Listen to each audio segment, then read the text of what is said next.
ನಮಸ್ಕಾರ, ನಾನು ಬಸವರಾಜು. ಮುಂದಿನ 3 ತಿಂಗಳವರೆಗೆ ಸರ್ಕಾರದ ಬಗ್ಗೆ ಆಯ್ತು, ಇದರ ರಾಜಕೀಯ ಬಗ್ಗೆ ಮಾತಾಡೋದಿಲ್ಲ. ಈಗ 1 ತಿಂಗಳಾಯ್ತು, ಇನ್ನೂ 2 ತಿಂಗಳು ಮಾತಾಡೋದು, ಆಮೇಲೆ ಮಾತಾಡ್ತೀನಿ.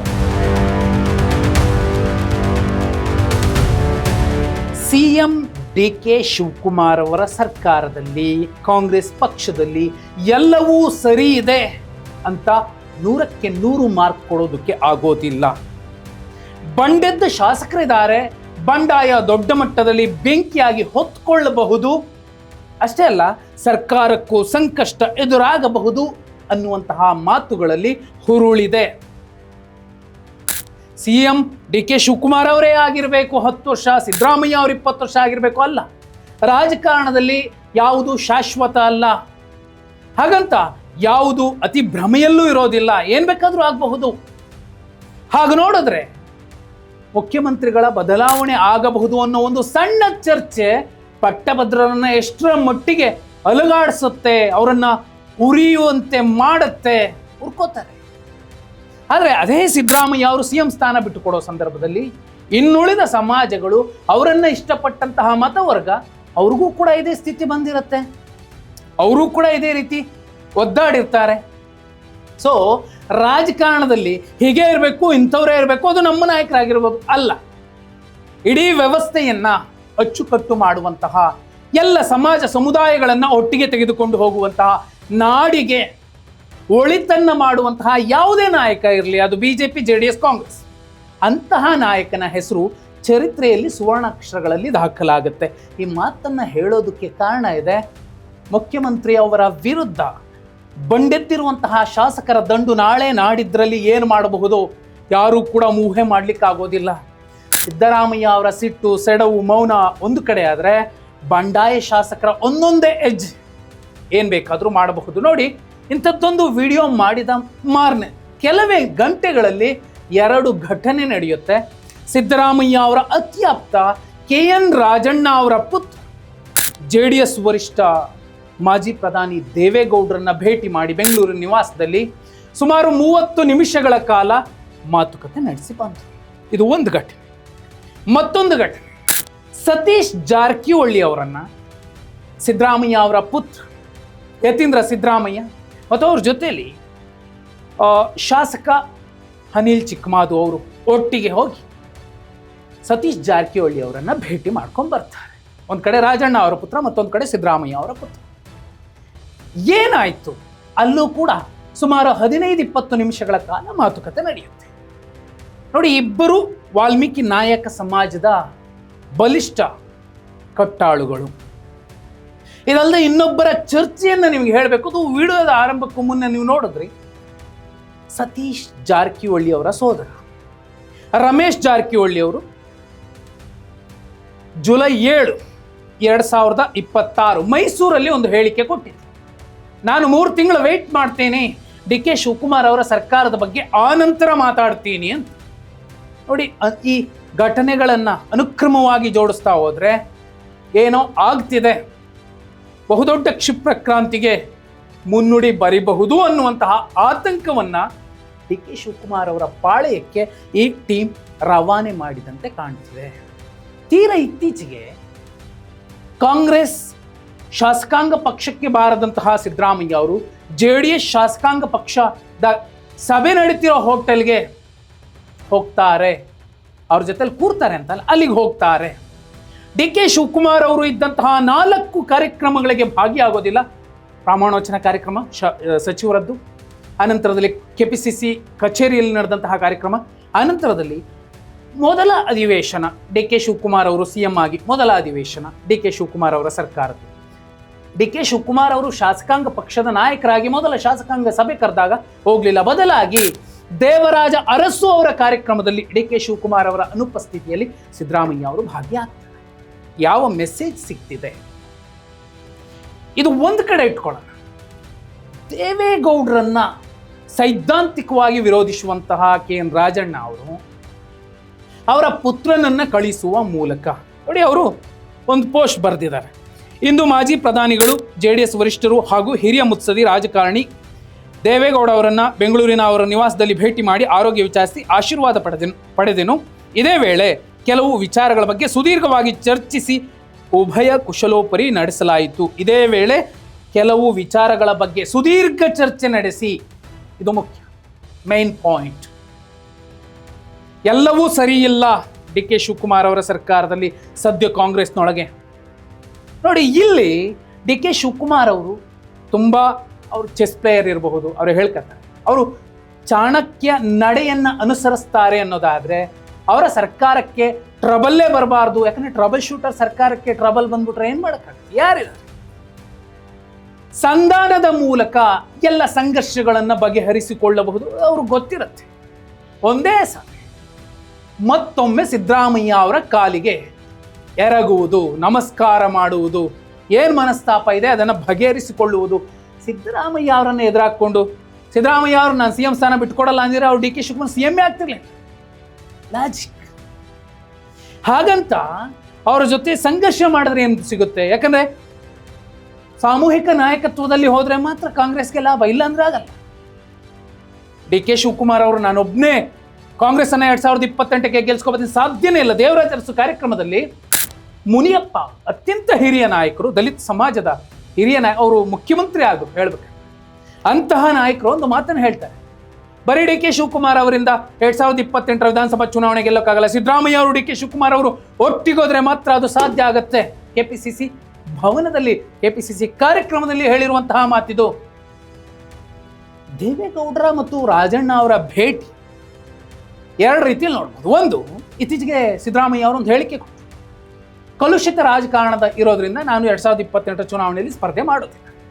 ರಾಜಣ್ಣ ಅವರು ಪದೇ ಪದೇ ಹೇಳ್ತಾ ಇದ್ದಿದ್ದು ಒಂದೇ, ಸಿದ್ದರಾಮಯ್ಯ ಅವರು ಎಷ್ಟು ದಿನ ರಾಜಕಾರಣದಲ್ಲಿ ಇರ್ತಾರೆ, ಕಾಂಗ್ರೆಸ್ನಲ್ಲಿ ಅಲ್ಲಿ ತನಕ ನಾನು ಇರ್ತೀನಿ, ರಾಜಕಾರಣ ಮಾಡ್ತೀನಿ ಅಂತ. ಅದರ ಅರ್ಥ ಈಗ ಸಿದ್ದರಾಮಯ್ಯ ಅವರು 2028 ವಿಧಾನಸಭಾ ಚುನಾವಣೆಯಲ್ಲಿ ಸ್ಪರ್ಧೆ ಮಾಡೋದಿಲ್ಲ, ಚುನಾವಣಾ ರಾಜಕಾರಣ ಮಾಡೋದಿಲ್ಲ ಅನ್ನೋದಾದ್ರೆ ರಾಜಣ್ಣ ಅವರು ಚುನಾವಣಾ ರಾಜಕಾರಣ ಮಾಡಲ್ಲ, ಅಥವಾ ಅವರ ಪುತ್ರನನ್ನ ಸರಿಯಾದ ಆಯಕಟ್ಟಿನ ಜಾಗದಲ್ಲಿ ಬಿಡಬಹುದು. ಭವಿಷ್ಯ ಇರೋ ಜಾಗಕ್ಕೆ 2028ರಲ್ಲಿ 2028ಕ್ಕೆ ಕಾಂಗ್ರೆಸ್ 113 ಸ್ಥಾನ ಗೆಲ್ಲುತ್ತಾ? ಸಾಧ್ಯವೇ ಇಲ್ಲ, ಆಗೋದೇ ಇಲ್ಲ. ಈಗಿನ ಈ ಎಲ್ಲ ವ್ಯತ್ಯಾಸಗಳು, ಈ ಬಂಡಾಯಗಳು, ಈ ಎಲ್ಲ ಕಲಸು ಮೇಲೋಗರ ಆಗಿರುವಂತಹ ಸಂದರ್ಭದಲ್ಲಿ ಡಿ ಕೆ ಶಿವಕುಮಾರ್ ಅವರ ಫ್ಯೂಡಲ್ ಮನಸ್ಥಿತಿಯ ರಾಜಕಾರಣ ಮತ್ತು ಅವರ ನಡೆ ನುಡಿ, ಶಾಸಕಾಂಗ ಪಕ್ಷದ ಸಭೆಯಲ್ಲಿ ಸಿದ್ದರಾಮಯ್ಯ ಅವರ ಆಪ್ತ ಹಿಂದುಳಿದ ಸಮಾಜಕ್ಕೆ, ಕುರುಬ ಸಮಾಜಕ್ಕೆ ಸೇರಿದ MLCಯನ್ನ ಬೈದು ಕಳಿಸ್ತಾರೆ. ಏನಪ್ಪ, ಕನಕಪುರದವ್ರ ವಿರುದ್ಧ ಪ್ರಶ್ನೆ ಕೇಳ್ತೀಯ ನೀನು, ಮೈಸೂರಿನವರು ಕನಕಪುರದವರ ವಿರುದ್ಧ ಸ್ಪರ್ಧೆ ಮಾಡ್ತೀರಾ? ಮೆಸೇಜ್ ಏನು ಕೊಡ್ತಿದ್ದಾರೆ ಡಿ ಕೆ ಶಿವಕುಮಾರ್ ಅವರು? ಈ ಹಿಂದೆ ಶಾಸಕಾಂಗ ಪಕ್ಷದ ಸಭೆಗಳು ನಡೀತು, ಸಿದ್ದರಾಮಯ್ಯ ಅವರು ಇದೇ ರೀತಿ ಕನಕಪುರದವ್ರನ್ನ ಯಾರನ್ನಾದ್ರೂ ಬೈದಿದ್ರ? ಅಂದ್ರೆ ಕನಕಪುರ ಕರ್ನಾಟಕದಲ್ಲಿ ಇನ್ಯಾರು ಕೂಡ ಕನಕಪುರದವರ ವಿರುದ್ಧ ಸ್ಪರ್ಧೆ ಮಾಡಬಾರ್ದ? ಡಿ ಕೆ ಶಿವಕುಮಾರ್ ಅವರ ಮೆಸೇಜ್ ಅದು.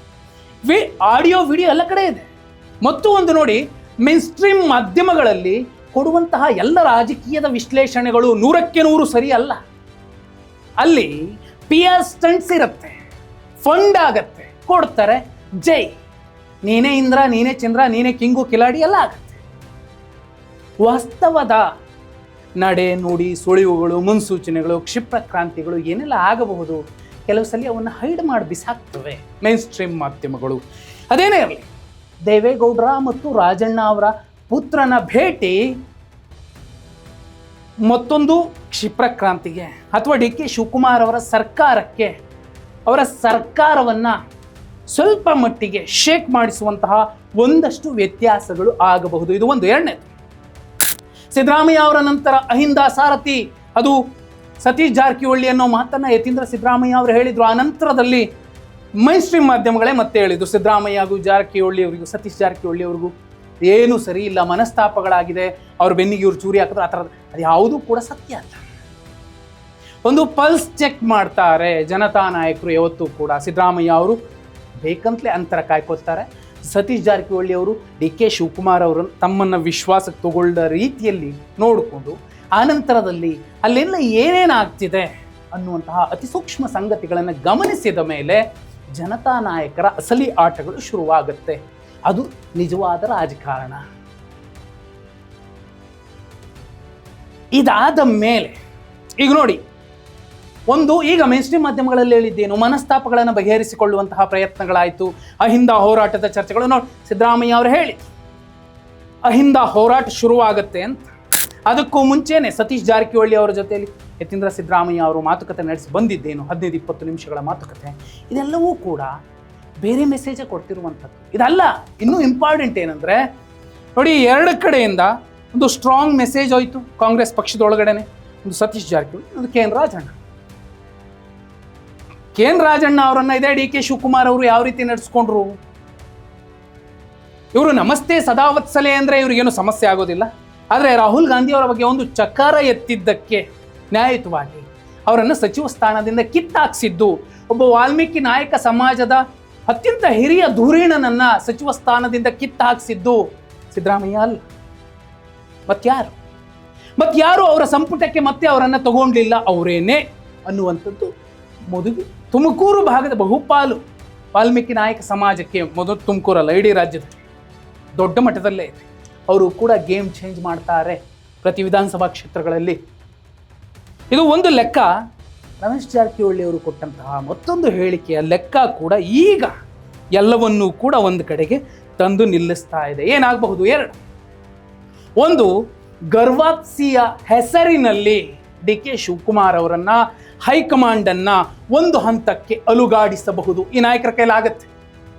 ಈ ನಾಯಕರನ್ನ ತಡೆಯುವಂತಹ ತಾಕತ್ತು ಡಿ ಕೆ ಶಿವಕುಮಾರ್ ಅವರಲ್ಲಿ ಇಲ್ಲ. ಇದ್ದಿದ್ದರೆ ಈ ಸಚಿವ ಸಂಪುಟದ ಸಂದರ್ಭದಲ್ಲಿ ಎದ್ದಂತಹ ಬಂಡಾಯದ ಬಿರುಗಾಳಿ, ಆಕ್ರೋಶಿತರ ಕಿಡಿ ನುಡಿಗಳನ್ನ ಅವರು ತಣಿಸಬಹುದಿತ್ತು. ಅವ್ರ ಕೈಲಾಗಲಿಲ್ಲ. ಒಂದು ಗರ್ವಾಪ್ಸಿಯ ಲೆಕ್ಕ. ಎರಡನೇದು, JDS ಕೂಡ 2028ಕ್ಕೆ ಸಣ್ಣ ಪುಟ್ಟ ಎಲ್ಲ ಸಮಾಜಗಳನ್ನು ಒಟ್ಟುಗೂಡಿಸಿಕೊಂಡು ಹಳೆಯ ತಾಕತ್ತನ್ನ ಮೈಗೂಡಿಸಿಕೊಳ್ಳಿಕ್ಕೆ, ಆ ಎಲ್ಲ ಬಲವನ್ನು ಒಟ್ಟುಗೂಡಿಸ್ಕೊಂಡು ಚುನಾವಣೆ ಎದುರಿಸಲಿಕ್ಕೆ ಸಿದ್ಧವಾಗ್ತಿದೆ. ಇನ್ನೂ ಒಂದು ಏನಂದ್ರೆ, ಸಿದ್ದರಾಮಯ್ಯ ಅವರ ಟೀಮನ್ನು ಕಡೆಗಣಿಸಿ ಡಿ ಕೆ ಶಿವಕುಮಾರ್ ಅವರು ಏನು ಸಾಕಷ್ಟು ವೇಗದಲ್ಲಿ ಹೋಗ್ತಿದ್ದಾರೆ, ಅದಕ್ಕೆ ಬ್ರೇಕ್ ಹಾಕುವ ಮತ್ತೆ ಎಲ್ಲ ವ್ಯವಸ್ಥೆಯನ್ನ ತಮ್ಮ ಹಿಡಿತಕ್ಕೆ ತೆಗೆದುಕೊಳ್ಳುವ ಒಂದು ಗಟ್ಟಿ ಪ್ರಯತ್ನ, ಸಣ್ಣ ಪ್ರಯತ್ನ ವರ್ಕೌಟ್ ಆಗುತ್ತೆ ಸಿದ್ದರಾಮಯ್ಯ ಅವರ ಟೀಮ್ಗೆ. ಆ ಮೂಲಕ ಮತ್ತೆ ಅಲ್ಲೇ ಬಂದು ನಿಂತ್ಕೋಬೇಕಾಗತ್ತೆ ಯಾರೇ ಆಗಿರಲಿ. ಒಂದು ಅಹಿಂದ ನಾಯಕತ್ವದ, ಅಹಿಂದ ಸಾರಥ್ಯದ ಎದುರಲ್ಲಿ ಇನ್ನುಳಿದ ನಾಯಕರು ಬಂದು ನಿಂತರೆ ಒಳ್ಳೆಯದೇ ಆಗತ್ತೆ, ಕೆಟ್ಟದ್ದಂತೂ ಆಗಲ್ಲ.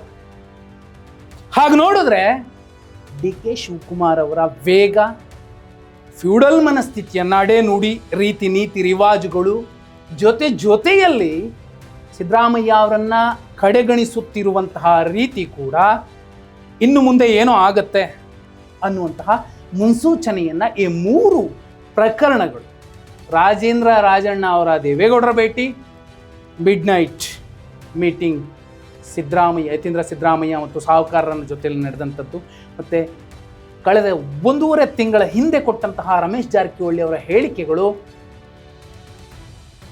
ಕಂಟ್ರೋಲ್ಗೆ ತಗೊಳ್ಳೋದಕ್ಕೆ ಯಾರ ಕೈಲಾಗತ್ತೆ ಅನ್ನೋ ಮುನ್ಸೂಚನೆಯನ್ನು ಕೊಡ್ತಿದೆ.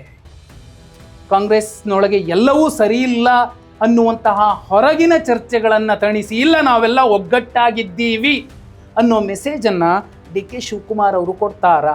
ಕಮೆಂಟ್